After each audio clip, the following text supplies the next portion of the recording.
and we have to really escalate the noise we make so that we'll be heard.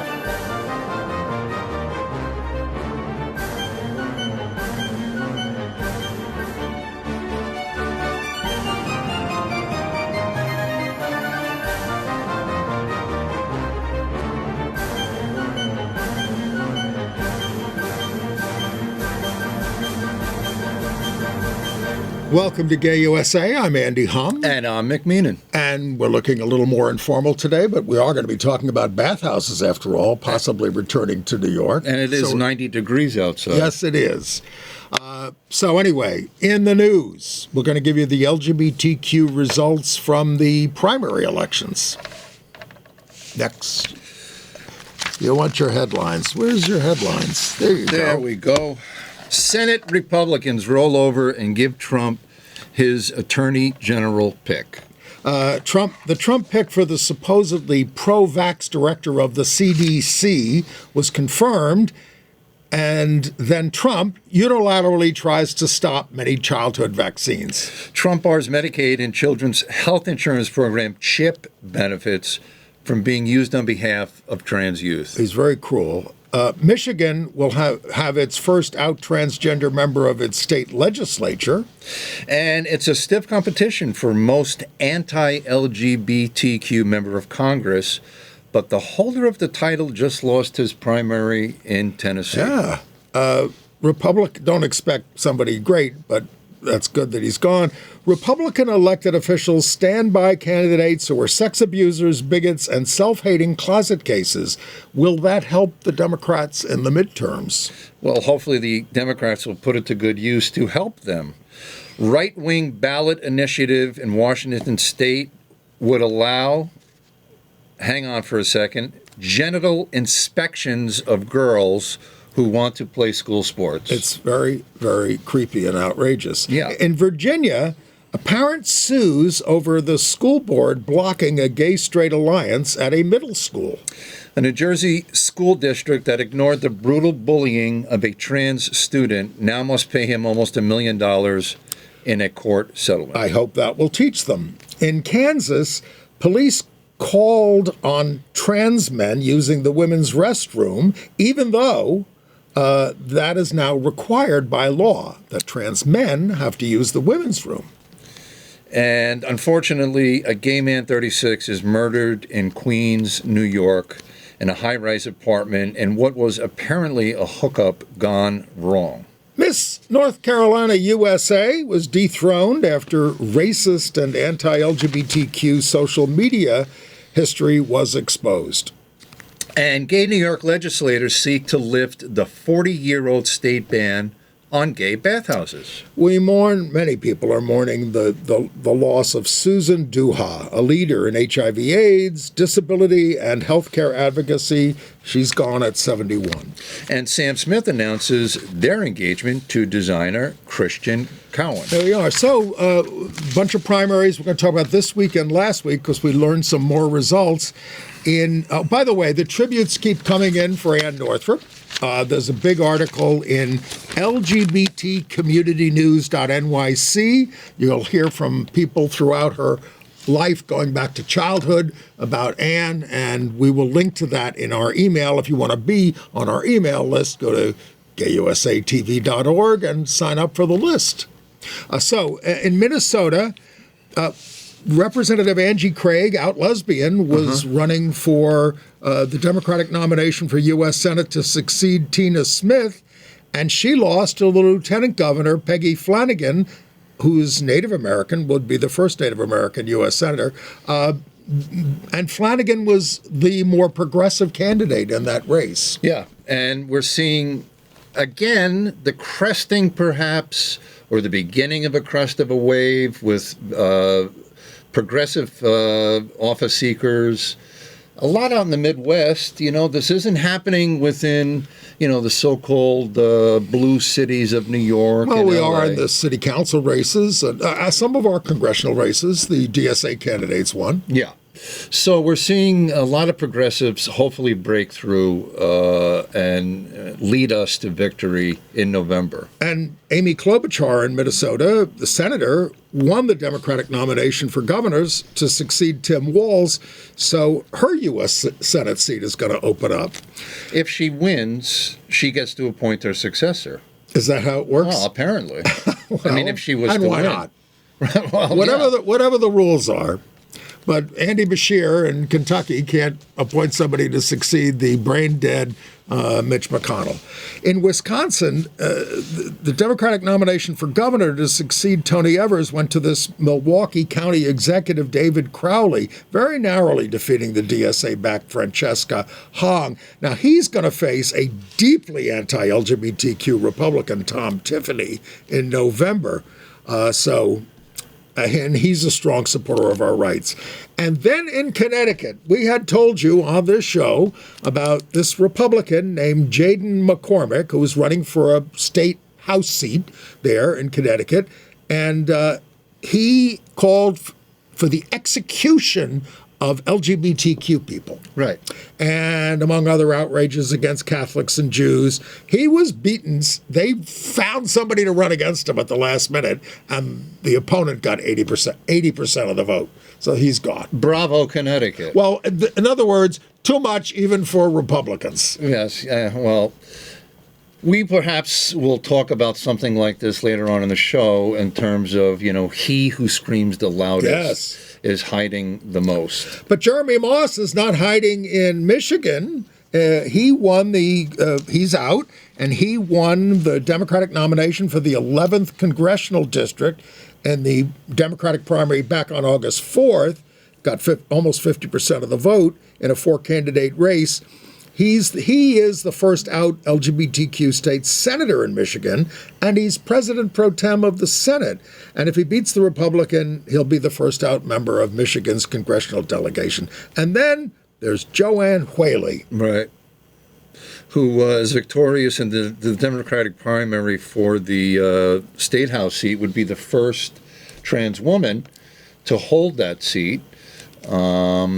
Interesting figure. She comes from a interesting background.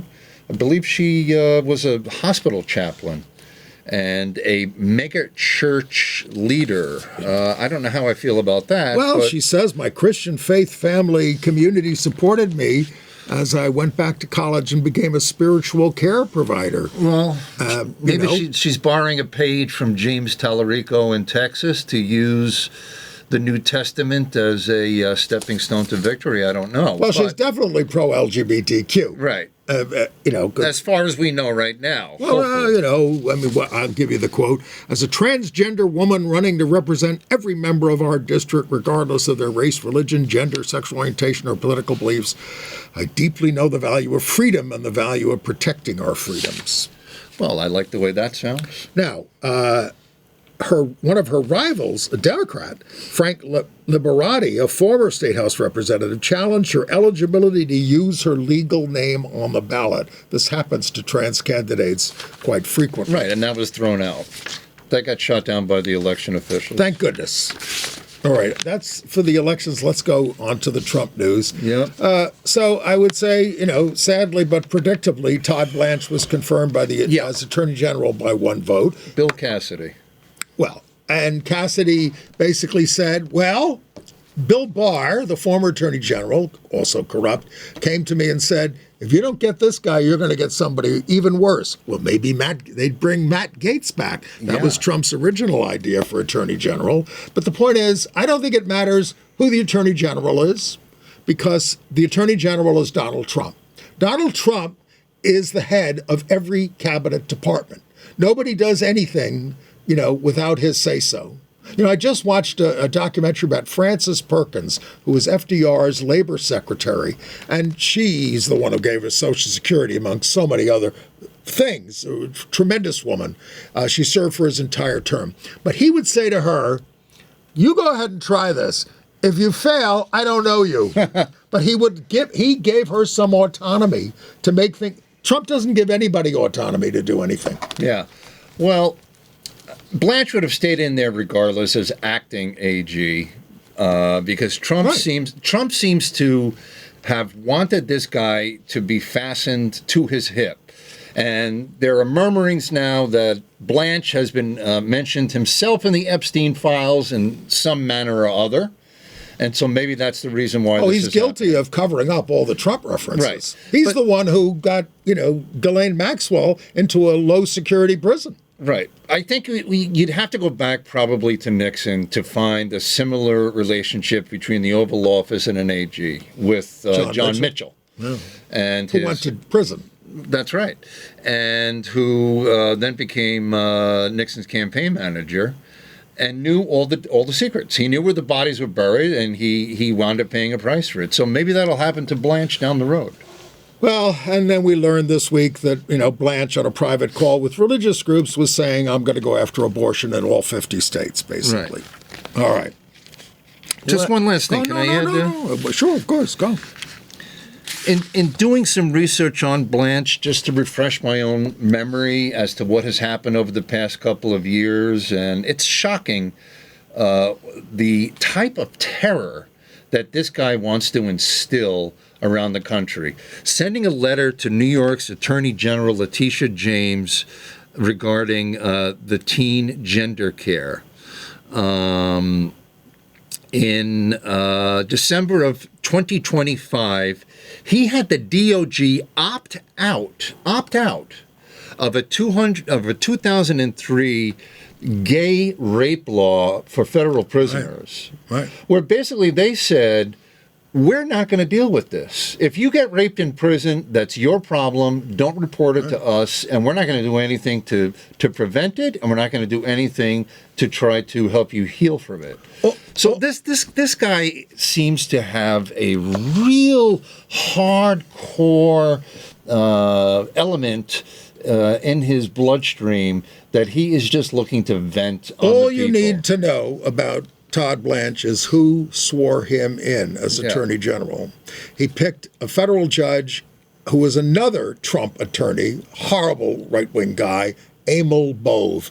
What a scene that was. These two miscreants. Right. They're just telling you. A henchman. They're just telling you, you're not going to get any more justice out of the Justice Department. All right. And then Trump appointed the co-author of Project 2025 as the Inspector General of the Interior Department, who was supposed to investigate what happened with Trump's mishandling of the reflecting pool. Right. I mean, so nothing's going to happen there. This guy Dennis Kirk, used to be an aide to Tulsi Gabbard and a former staffer at the Heritage Foundation. He is subject to Senate confirmation, so they're going to ask some questions. But Republicans, as they are with all these things, are confirming all these horrible people.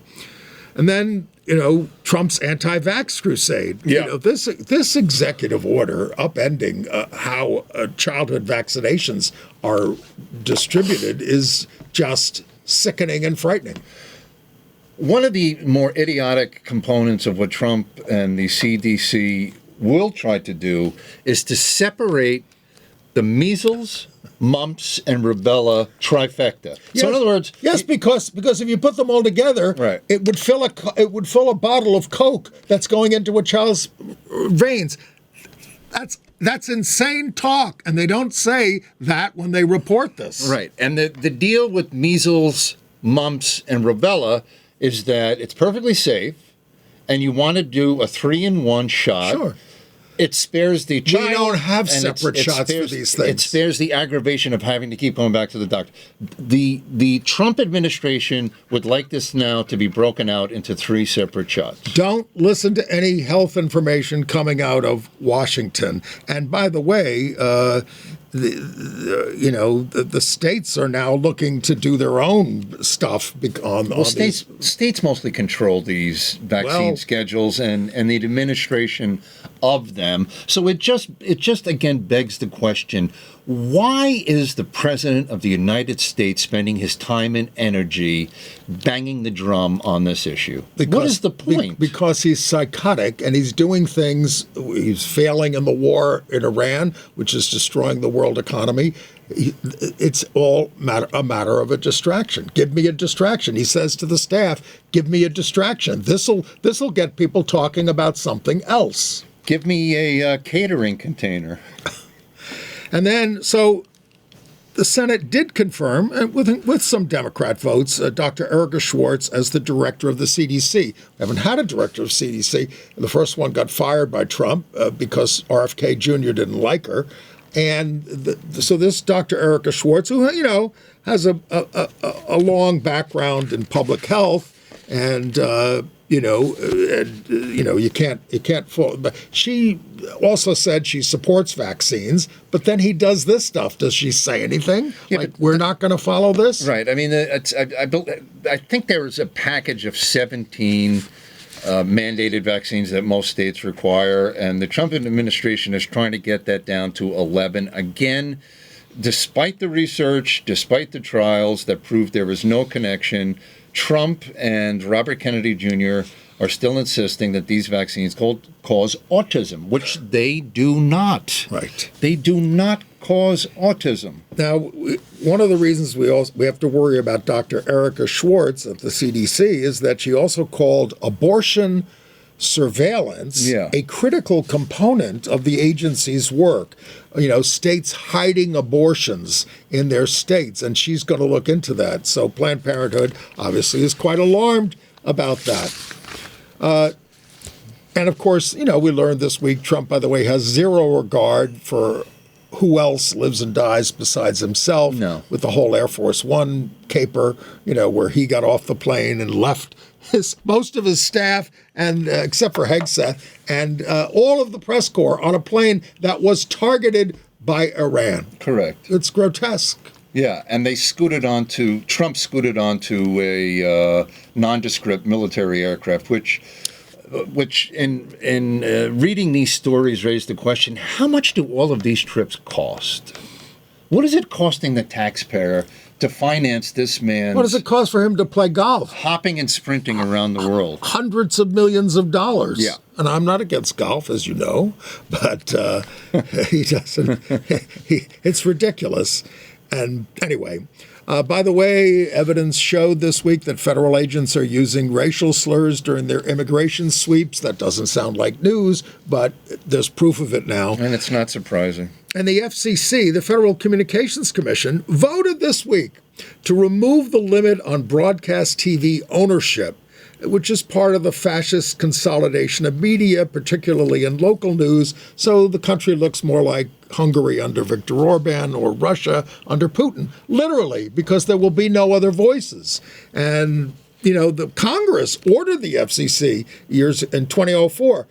You can't have more than 39% ownership coverage, but now one person can end up owning all these local stations. Correct. And how about that Pete Hegseth? He's against DEI, right? But he went ahead and named a military base in South Carolina after a homosexual service member.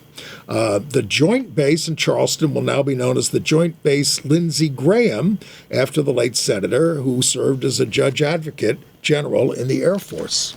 Right. Your cue. Well, poor Lindsey. Should we speak ill of the dead? Well, Lindsey Graham? Yeah. Yes.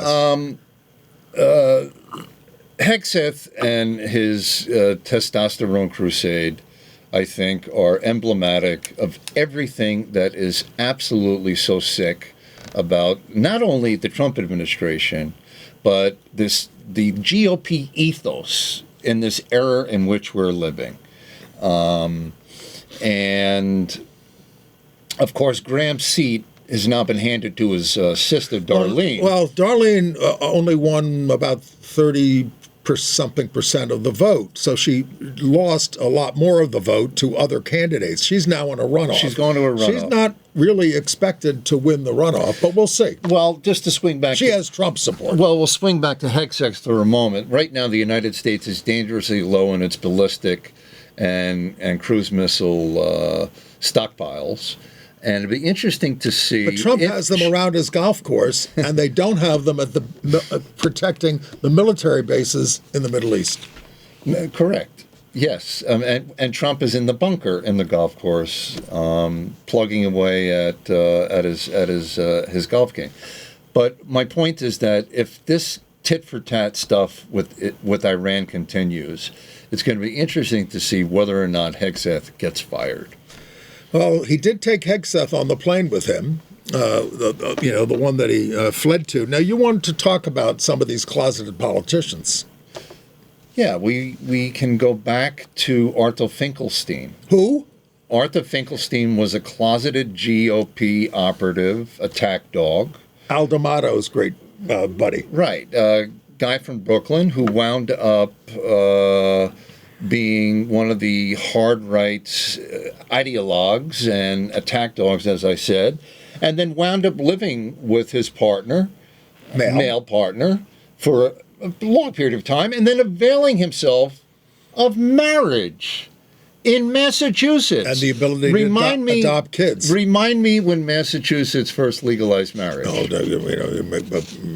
okay. Sorry. Well, they were the first state. They were among the vanguard. And this gentleman, Finkelstein, decided to avail himself of the opportunity to get married to his long-term lover, okay, while the rest of the country, okay, had to suffer without going with gay marriage, and the Congress under George W. Bush was attacking gay and lesbian people. Right.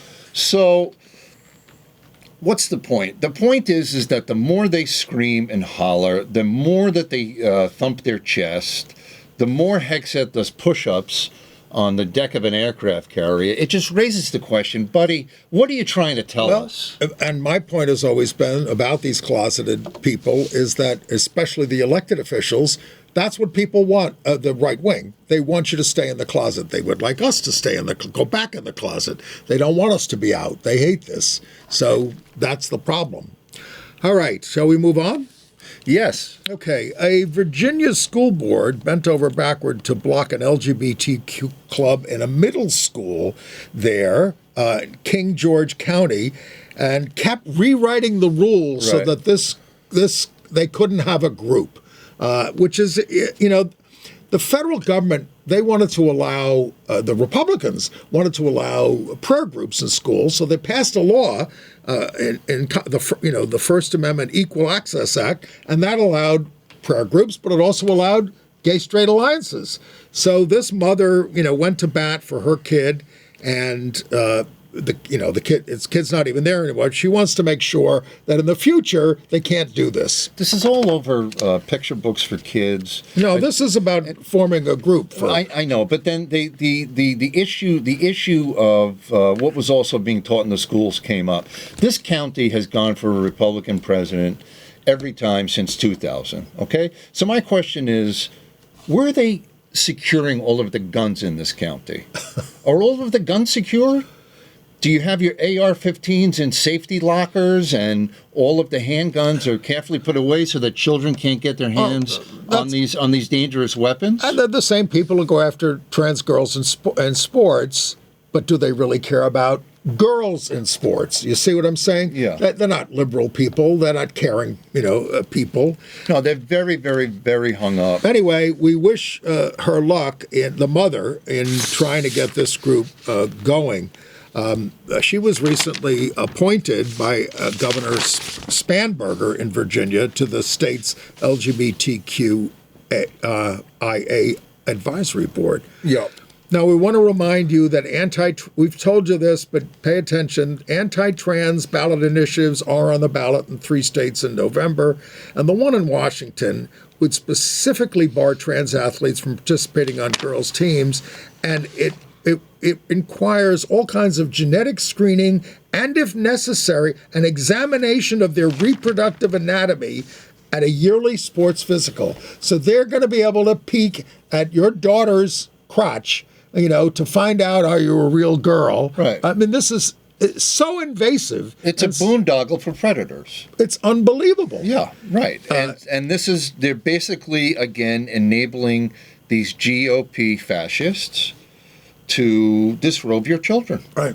And, of course, the Supreme Court said, this is fine. You can ban trans girls from trans sports. The other ballot initiatives, in addition to Washington, are Arizona and Colorado, that they will be weighing in November.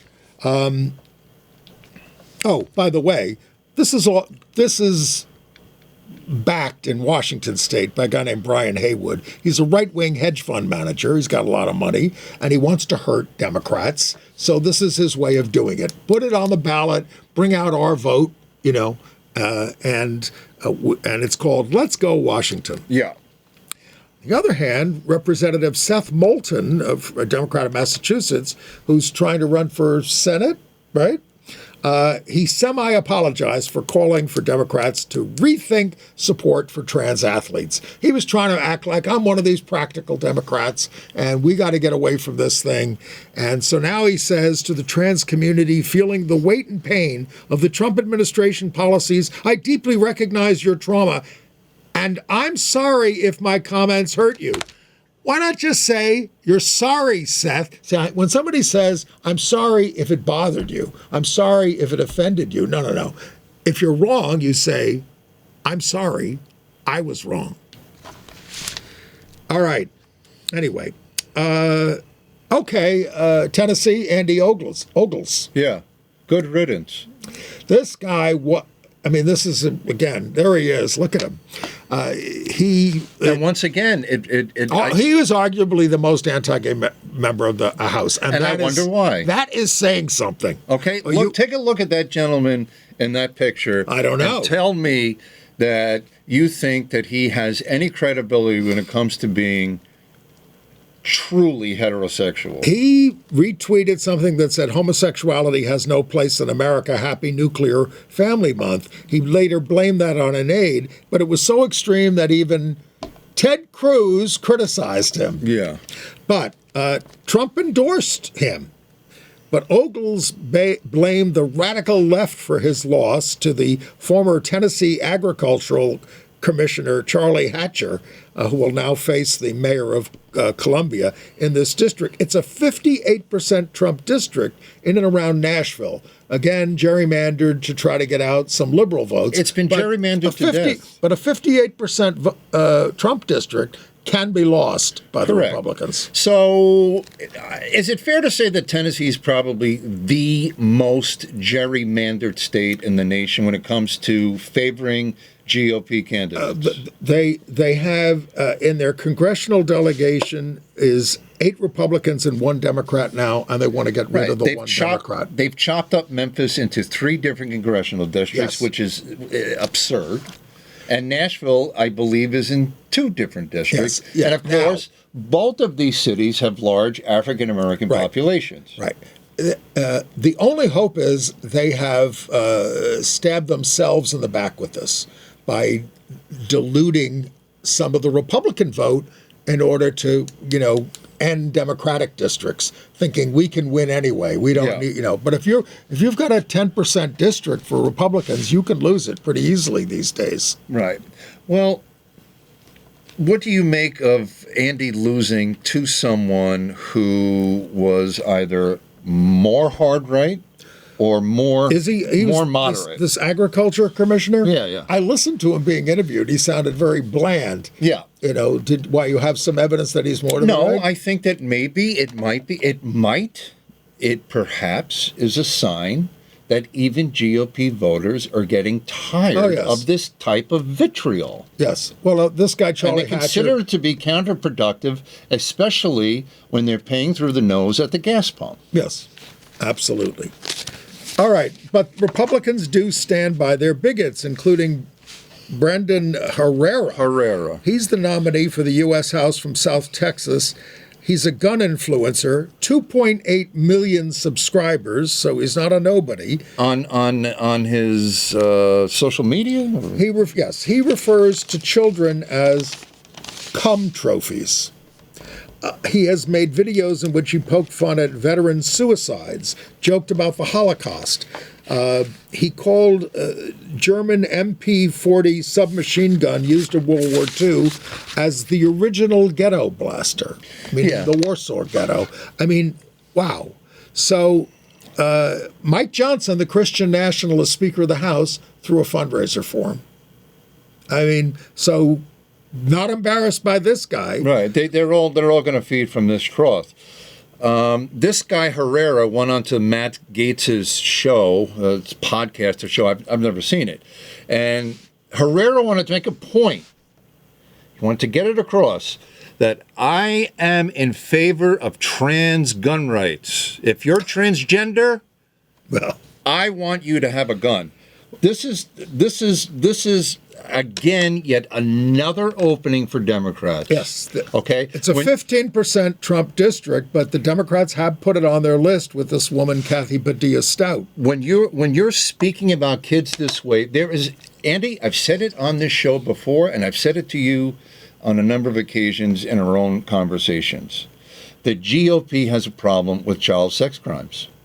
Okay? And the Democrats need to make this something that they campaign on in the fall. Okay.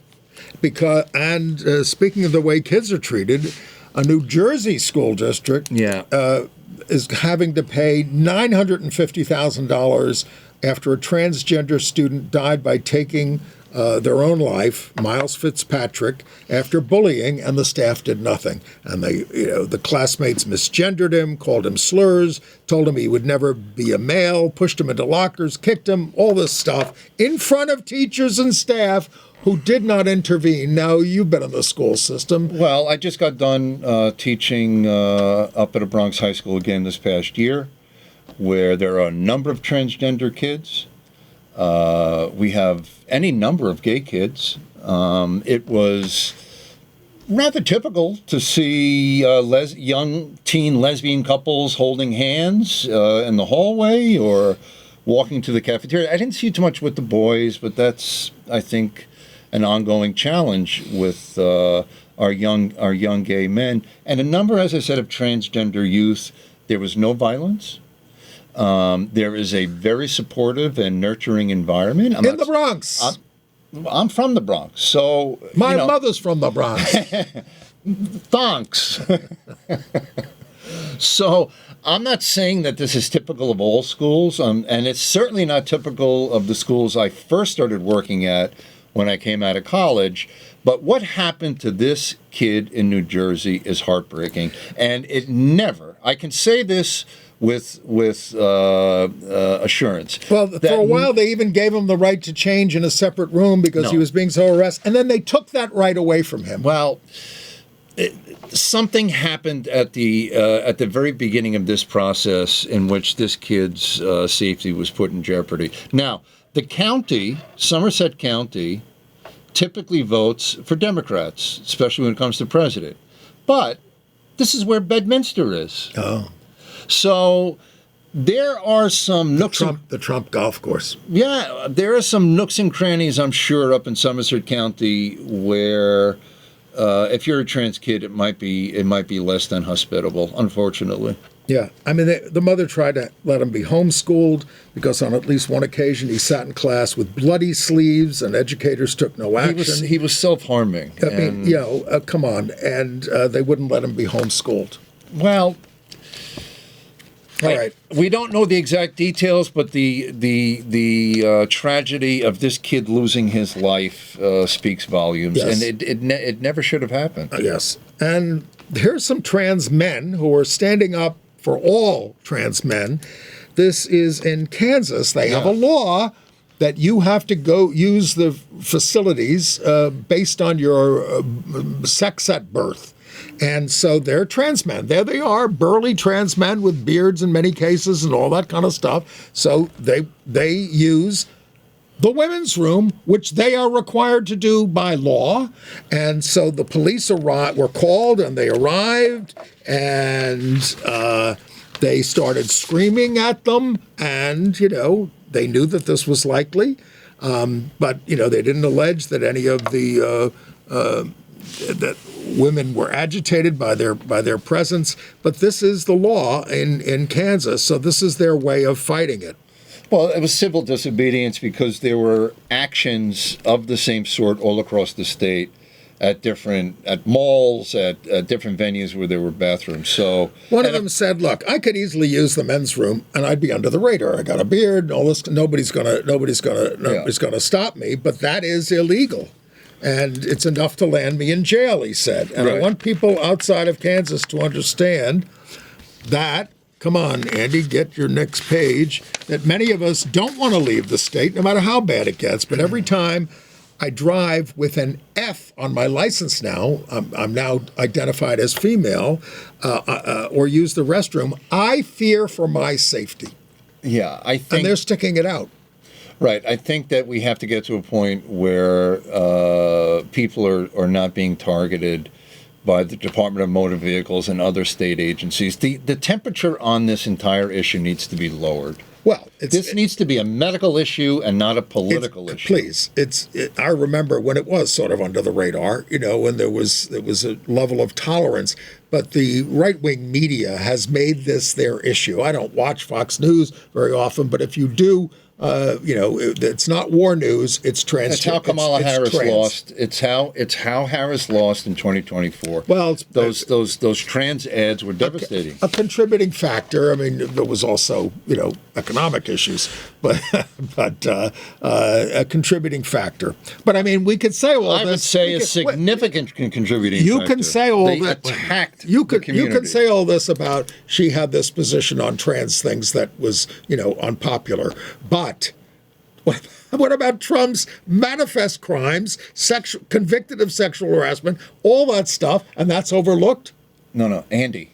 The ads the GOP ran I know, I remember them. against Kamala Harris were devastating, okay? In Kansas, you have an Attorney General, Chris Kobach, who is a hard right fanatic. Sure. An ideologue. It raises the point I brought up earlier in the show. What is this guy hiding? What's really behind this guy? So I did the Googling. Harvard, Yale Law, PhD at Oxford. This is no dummy. If only they'd used it for good instead of evil. Correct. And a failed candidate for Senate, a failed candidate for governor.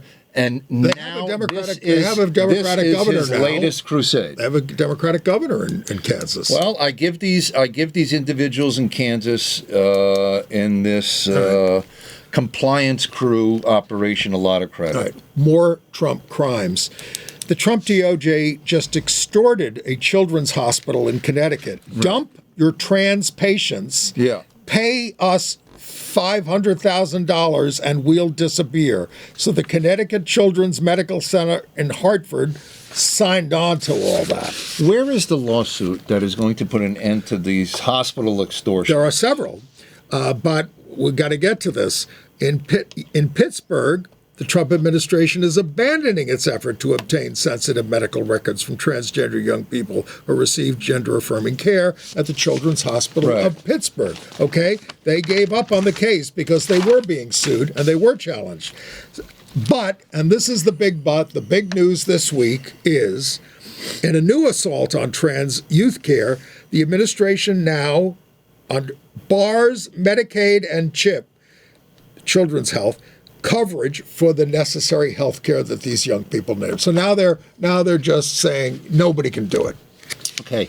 The journal, JAMA, the Journal of the American Medical Association, I did some research in preparing for the topic.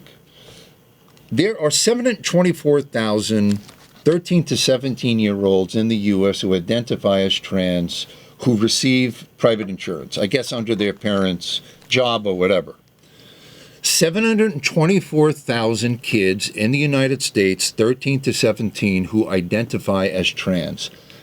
Only a tiny portion of those individuals will ever get gender treatment care, hormonal therapy, or Puberty blockers. any type of surgical procedure. Almost never. Almost never. NPR, National Public Radio, reports that only 1,000 to 2,000 of privately insured kids who self-identify as trans get hormones. We are talking about tiny, small segments of the population, which... And tiny, small segments of the population are easy to attack. Okay, because one they're second. small.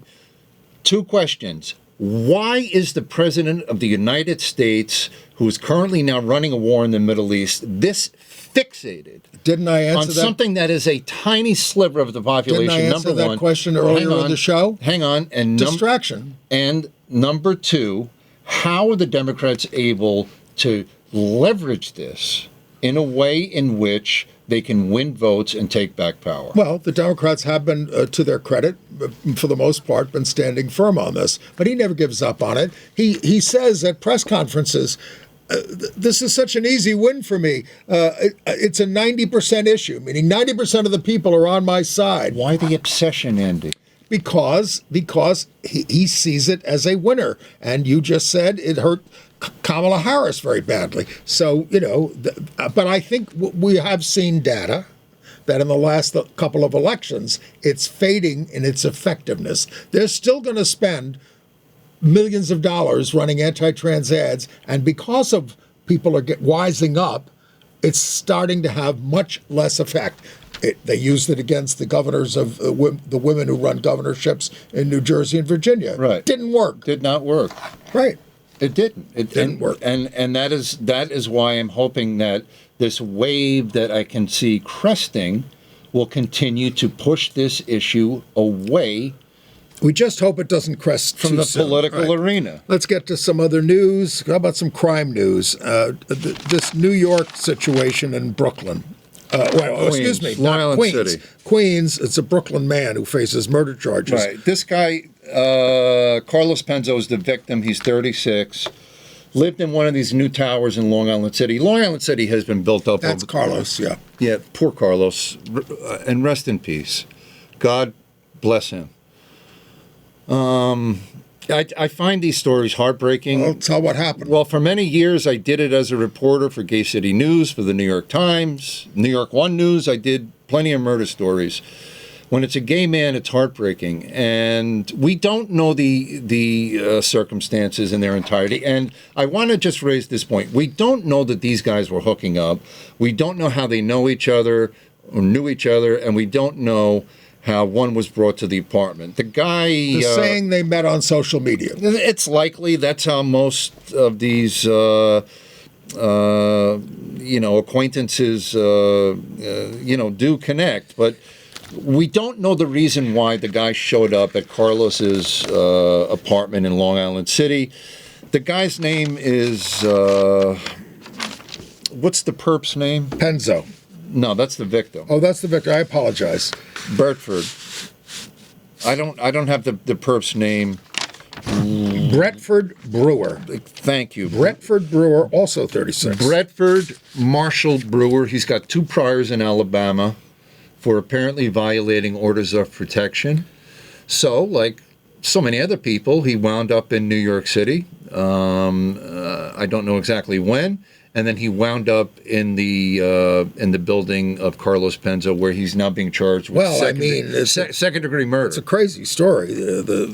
He was seen on the rooftop of the 51-story high-rise, nude, attempting to destroy security cameras with a fire extinguisher. He's trying to cover this up. He was also seen on the 4th floor pounding on a door. I don't know if that was... No, I don't know if that was Carlos Penzo's door. He might have left the apartment and he left his belongings inside and then he had to come back in to get them. We don't know.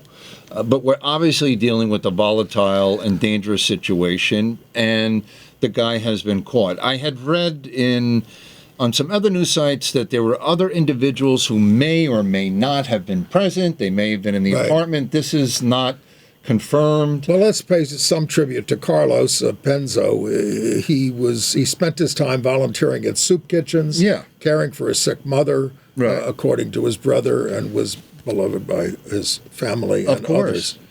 And will be deeply missed. And then we've got a situation right down the block from me, a couple of blocks, Broadway and 29th Street. These 2 guys were ages 30. These 2 guys went after 2 gay men, ages 31 and 37, shouting slurs and attacking them. And so we're looking for them. The one guy was treated at NYU Langone with minor injuries. The younger man was treated at the scene, and they're trying to find these perpetrators. And that's the thing. If you commit a crime these days, you're likely to be on camera. Absolutely. And I have to say that the NYPD, the cops, are much, much better at responding to these types of incidents. And labeling it the hate crime that it is. Right. And quite frankly, there are a hell of a lot more gay and lesbian cops than there were when I was a kid growing up. Well, sure. A lot more gay and lesbian cops. I remember when the first gay cop came out back in the early 80s. But even when gay cops would march on the Pride Parade, they would mostly wear dark glasses and hats pulled down. And now they're out, out in the open. Yep. Of course, there are controversies about cops and parades. We could talk about that another time. Then there's this, you brought this to my attention. Everybody's heard about the Gilgo Beach killer on Long Island. This guy went after sex workers, killed many of them. He's in prison for life, way upstate. But police, this is the other thing about police, I would call it sensitivity. They're trying to identify somebody they think isn't a victim that they call Asian doe. And that's this victim, which is a reconstruction, a male murder victim found buried in women's clothing in 2011. But so these cops, and they're not letting it go, they went to Chinatown to try to get DNA from people with their ethnicity and see if they could finally identify who this is. Yeah, I know 3 people. That's impressive. It is, but it's taken them an awfully long time to get some traction on this case. And there's also something objectionable I find in referring to this murder victim as Asian doe. It's, we don't say white doe or black doe. And so, I appreciate the effort by Suffolk and Raymond Tierney, the DA, to try to get some headway on this. But this victim has been the murder has gone unsolved for far too long. Well, they're not 100% sure that he was killed by Rex Hoyerman, who was the Gilgo Beach killer, but it follows the pattern. Well, there was reporting that Hoyerman had done online research into Asian twinks, transvestites. I don't put anything past someone like Rex Hoyerman. Well, he's at the state's infamous Little Siberia prison, isolated in the frigid Adirondack Mountains near the Canadian border. Yeah. All right. And Rudy Giuliani, speaking of criminals, is really losing it. And transvestites. He said on YouTube last week that Mayor Mamdani's plan to expand free childcare to 6 months old is a scheme to turn babies transgender. Talk about the obsession with this. What can you possibly teach a baby at that age, he said? How to hate the parents. That's what they're going to teach them. It's just, he's really lost it. Yeah, I know. He has played a central and prominent role in the city and in the nation, in fact. But it is now time that Rudy Giuliani be put out to pasture. Well, yes. I mean, he said they're going to teach him it's okay to be a transvestite. And as you say, Rudy cross-dressed many times. Well, publicly. We can give him credit for 1 or 2 things that he did that, might have helped out his native town. But I think Rudy's time has passed. Please. Then there's Miss North Carolina USA. This is part of the Miss USA pageant. Brittany Bolton House. She was stripped of her title after alleged racist posts resurfaced. She used the N-word a lot in these things. And so they said, look, this is toxic. You can't keep your crown. She thinks she's being persecuted because she's a Trump supporter. Well, if this is the way you think as a Trump supporter, then it's objectionable. Well, she's no, how do I put it, Bess Meyerson. No. Who was Miss America, first Jewish Miss America, and Ed Koch's beard. That's right. Beard and sideburns. By the way, I have a correction to make. A viewer reminded me that General C.Q. Brown, who was one of Hegseth's victims, he was chair of the Joint Chiefs of Staff, is, of course, not the first black chairman. The first black chairman was Colin Powell. Yes. And I, of course, remember him. Another Bronx boy. Who came around on our issues, but when Clinton was trying to get gays in the military, Colin Powell sank that. All right, international news. The gay director and playwright Peter Gill has died at 86. He began as an actor in the 50s, and he switched to directing, and he became associate director of the National Theater until 1997. But he wrote a play called The York Realist that I saw when it was in the West End, and it was set in the pre-Stonewall 1960s about an affair between a Yorkshire farmer and a London theater director. I think he was trying to tell us something, probably based on his experience. And they have this palpable love for each other, but they can't overcome the ties that one has to the country and the other to the city. But it was a quiet play. It was a beautiful play. If it ever gets revived, take a look at it. Jonathan Bailey did a revival of it recently. Did you have that picture? The second picture there again? Yeah, that's Jonathan Bailey there, the famous. This is back a couple of years ago, doing a revival of the show with Ben Batt. Anyway, York Realist. Okay, HIV/AIDS news. All right, bathhouses. We have some time. Yes. Eric Botcher, Tony Simone, all the gay elected officials are proposing to the state that we end the ban from 40 years ago on gay bathhouses. What do you think? Well, as you and I discussed, London, Paris, Berlin all have fairly profitable operating gay bathhouses. I wasn't able to get the bottom line on these places because I guess these are privately held. Toronto has many, many of them. Right.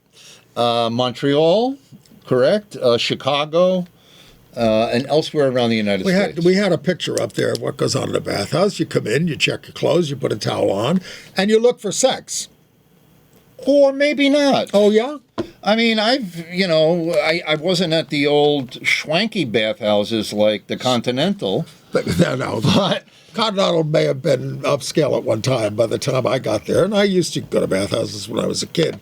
What were you doing in them? What are you doing in them? You're looking for love. You're looking for love. I actually met a boyfriend there once and went out with him for a long time. For how long?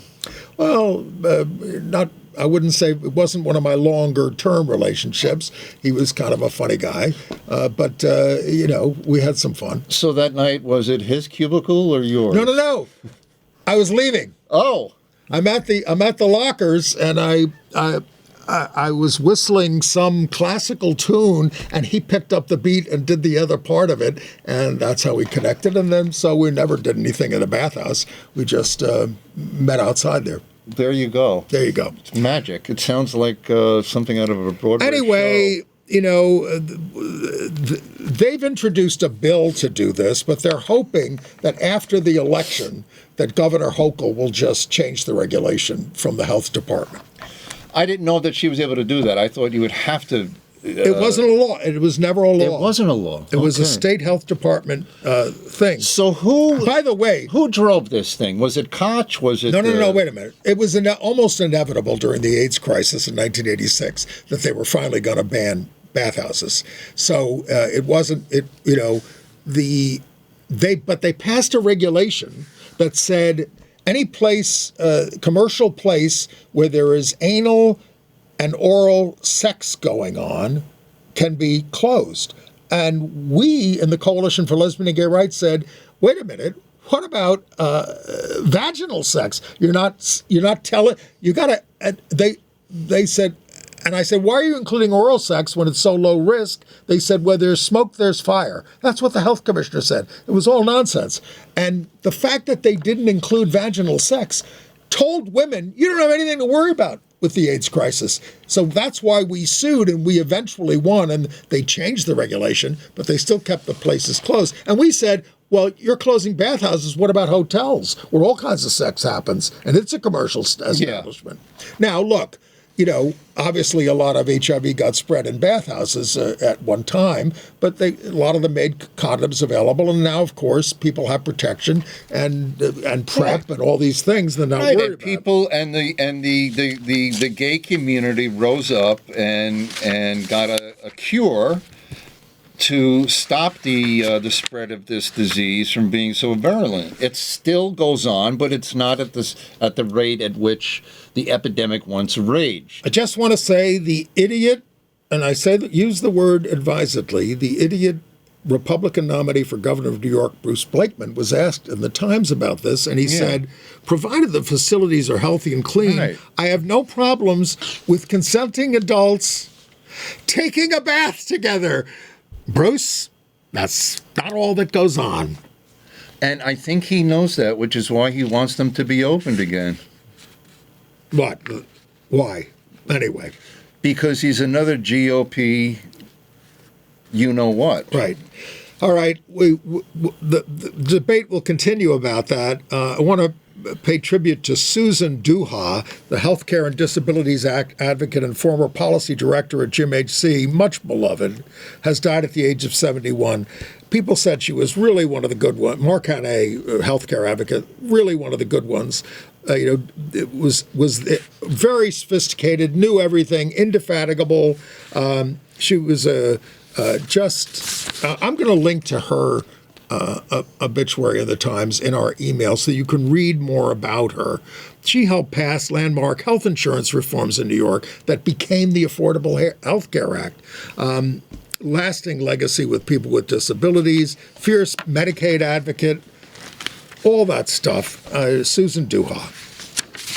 And then there is the Florida pastor Timothy Cheneyfield, 42, of Winter Haven. He's accused of having sex with a 14-year-old boy and a 26-year-old rape. hiding his, well, that's rape with a kid, and hiding his HIV diagnosis. Right. Now, we don't want the criminalization of HIV, having sex when you have HIV, but when you're with and the adult did get HIV, but the 14-year-old boy, I mean, that's just rape. Right. Another pastor, another person in control of kids. The pastor of the St. James United American Free Will Baptist Church. There you go. It's not what I do, it's what I say. Right. And that's all that matters with pastors. A new alert about trans men and breast cancer risk, because even when you've had breast reduction, you have more stuff going on there, and a higher risk than cisgendered men.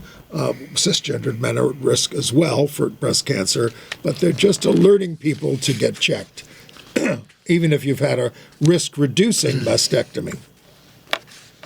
And then there's, we're down to our last minute. Sam Smith is celebrating the start of a new chapter in life. He confirmed that he and Christian Cowan, the fashion designer, that's the pronoun that Sam uses. Sam's partner, Christian Cowan, the fashion designer who has dressed the likes of Lady Gaga and all those kinds of things, they have gotten engaged. Congratulations. Congratulations to them. They met at the Met Gala in 2024. Down to our last 30 seconds, I see that Jeff Bezos is giving another documentary to Melania Trump so he can more gravy, funnel more money to the there Trump you people. Go. Just terrible. Nice to be with you. Pleasure to be with you, Andy. Nice and informal and loose here. We will see you next week when I will be with Kathy Marino Thomas. Beautiful.